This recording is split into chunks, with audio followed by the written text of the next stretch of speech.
that the government is also not supporting. Yeah. All right. Thank you so much for that, Kimani, and for summing up, of course, what Wainaina was speaking about.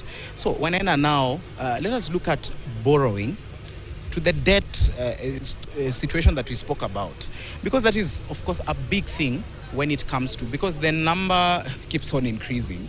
Now, when you look at borrowing to invest in growth or borrowing to fund day-to-day government spending, we as a country continuing, because now we are at 12.8 trillion. We are moving to 13. So we might even go to 14.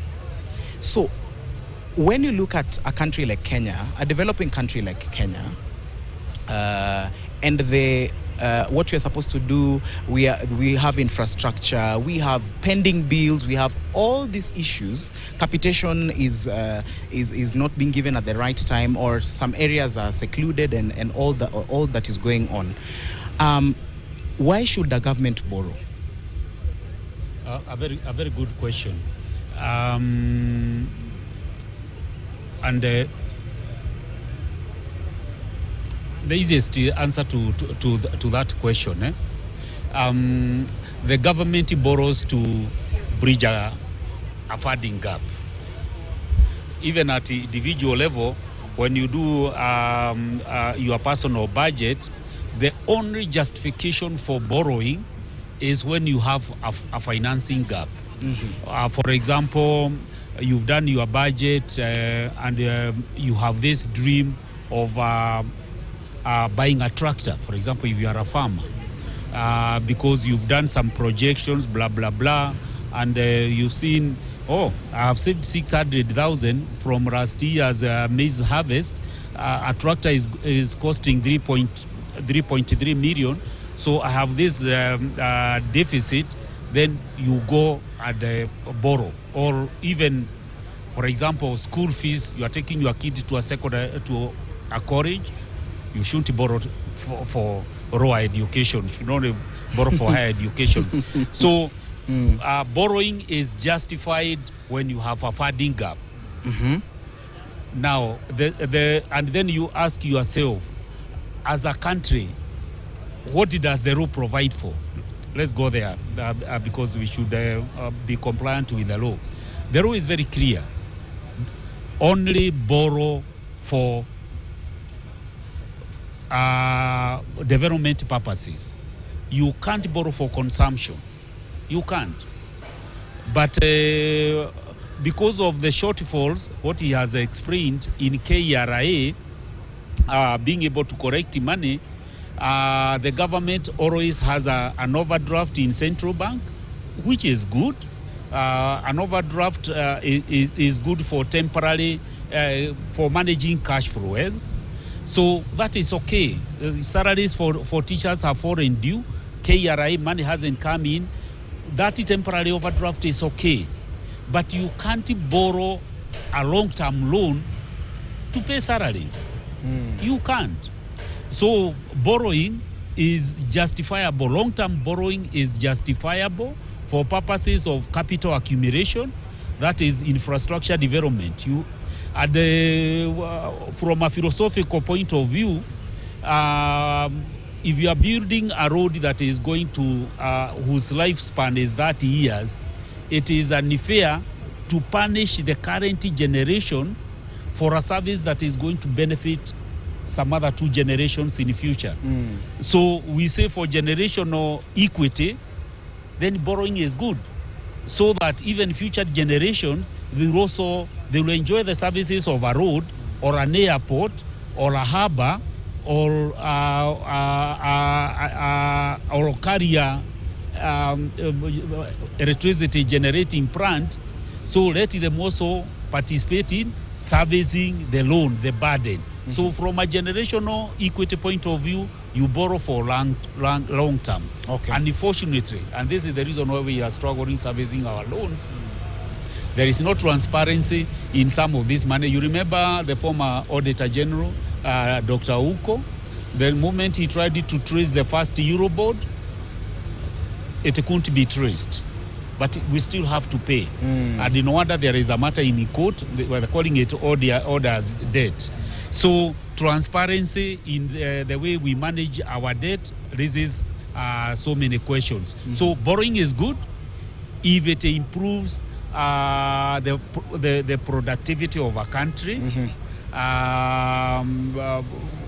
It makes the country more competitive.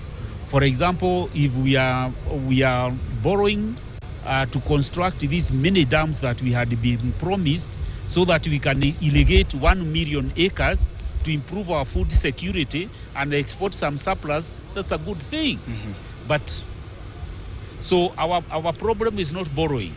Our problem is how do you use that money when you borrow? Don't borrow for consumption. Okay. You have a problem servicing the loan. Kimani, I believe Wainaina has really stated it very well. So even with the borrowing that we are doing, he has spoken about transparency. As an expert, when you look at the leakages and where they are we looking at leakages in maybe procurement, subsidies, or debt servicing? Because we keep on borrowing. So from your perspective, what do you think? Yeah, so one is there are several elements that then create that deficit, or that make us spend perhaps more money than we should be spending, and therefore we are then forced to borrow. One is obviously what you mentioned about procurement process, because you'll find perhaps something from the government that in private sector would cost 100, perhaps in the government costing double of that. Therefore, there is more money that we have spent on the same item that a private sector would have spent half of that. That's the first gap that I see. Perhaps with the e-government procurement process, that may be cured. Of course, we have not seen the uptake that we would have expected. But if that perhaps goes to 100% in terms of e-procurement of government properties, that everybody can be able to see that this one is charging 100, the other one is charging 200, and then who have been awarded and why. Perhaps that will cure that. But more importantly, it's also how we value some of our projects. Yeah, we find some of the big projects that the government is doing, when a proper valuation of those projects are done, the project is supposed to cost us 100 billion. Where would that project cost us 175 billion, for example? If you look at the road we are doing from here to Mount Summit, I think it's costing 175 billion. I think it's about 175 kilometers, meaning per kilometer is costing us $1 billion to build 1 kilometer. So the question becomes, is that really the right value? So if you are to be more prudent and make sure that whatever the government is then procuring has the right value, in my view, then we may not have some of the problem that we are having in terms of deficit, or now we are spending the money we are collecting, about the 2.7 trillion. In my view, perhaps could be sufficient to be able to fund a number of projects in Kenya, especially when we make sure that we have value for our money. So my view is generally how we value our items, and when we look at the projects we are doing, are we getting the value of the money that we are spending on them? Yeah. All right. Thank you so much for that. And Wainaina, now, let's look at, of course, the budget and what we have on paper versus what usually goes wrong, especially in approval and implementation. Because next year, we will still have another budget, of course, at a time like this.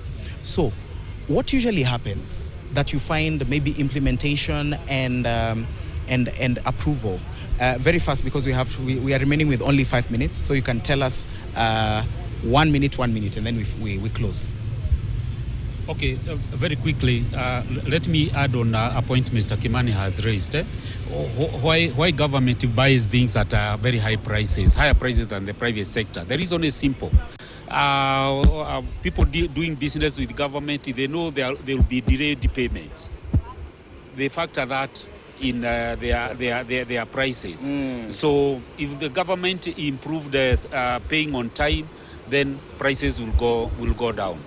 Implementation is a challenge, and the easiest way to confirm that this budget, our budgeting process is not a serious thing. Look at the supplementary budget. We had a supplementary budget that increased the area budget for last year with the 240 million. So this budget that is being presented today for 4.6 is to make the MPs happy. It's an election year, but the reality will dawn by December. So don't be surprised if we have 2 supplementary budgets the coming year. And so we have a weakness in the budget implementation because of the lengthy procurement process. Okay. Public procurement process is a lengthy thing. That's why the utilization of development expenditure is very low. World Bank complains we consume about 30%. So. All right, Wainaina, we have to go. Kimani, let me get your parting shot even as we close, and what we're expecting today. No, I mean, thank you. Of course, we expect today the minister to sort of highlight the budget in terms of expenditure of the 4.8 trillion. Where are they going to spend the allocation that we have already seen in circulating already? We expect the minister to highlight the budget, the tax proposals. How are they going to raise the revenue? Those have already been tabled before Parliament, but today what the minister will be doing is just to highlight that this is what we expect, how we expect to spend. This is where we expect to source our money. Of course, the Committee for Finance and National Planning is still going through the motion of discussing the proposals with the public, and maybe perhaps next week they'll then table the report in terms of this is what people said. Then from there, we would expect the president to sign off these bills before the end of June, and then we start the implementation from 1st of July. The implementation, just to your earlier question, is a problem because we are saying this is the money we want to spend, this is the source of the money.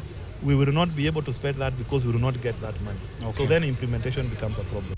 All right. Thank you so much, gentlemen, for joining us today on KTN to discuss about budget 2026-2027 and what it means. And remember, I was speaking to James Kimani, who is Director of Tax and Regulatory Services at KPMG, and CPA ST Wainaina, who is an economist. They were giving us their perspective on what this means for Kenyans even going forward, even as we anticipate for the budget reading later this afternoon.